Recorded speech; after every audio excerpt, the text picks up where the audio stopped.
அடிக்கடி பைபிள் வாசிக்கும் போது ஒரு வார்த்தை வரும், நீங்கள் நின்று கொண்டு, இந்த மாதிரிலாம் வசனம் வரும். அந்த நின்று கொண்டுன்ற வார்த்தை ஏன் வருது? ஆபத்துல யாரால நிக்க முடியுமா? நாய் துரத்துது நிப்போமா?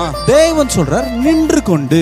இதனுடைய துவக்கம் முதல்ல ஆண்டவர் ஒரு இடத்துல சொல்றாரு. யாத்திரையாகமம் 14வது அதிகாரத்துல இஸ்ரேல் ஜனங்க நடந்து வராங்க, செங்கடல் வந்து நிக்கிறாங்க. மோசே சொல்றாரு, நீங்கள் நின்று கொண்டு கர்த்தர் உங்களுக்கு செய்யும் ரட்சிப்பை பாருங்க. இப்ப இஸ்ரேல் ஜனங்களுக்கு ரெண்டு ஆப்ஷன் தான் இருக்கு. ஒண்ணு என்ன பண்ணலாம், அப்படியே கடல்ல வந்து செத்து போகணும், ஏன்னா டெட் எண்ட், அதுக்கப்புறம் ஒண்ணுமே பண்ண முடியாது. இல்லைன்னா திரும்ப அடிமைத்தனத்துக்கு தான் திரும்ப போகணும்.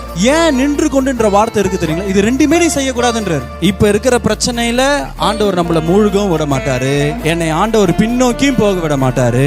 ஆண்டவர் மூன்றாவது ஒரு காரியத்தை செய்வார். அது இதுவரையிலும் யாரும் பார்த்திராத ஒரு பாதையை ஆண்டவர் திறப்பார். நம்ம செய்ய வேண்டியதெல்லாம் நின்று கொண்டு இருந்தாலே போதும். நான் அவரை நம்பினா மட்டும் போதும்.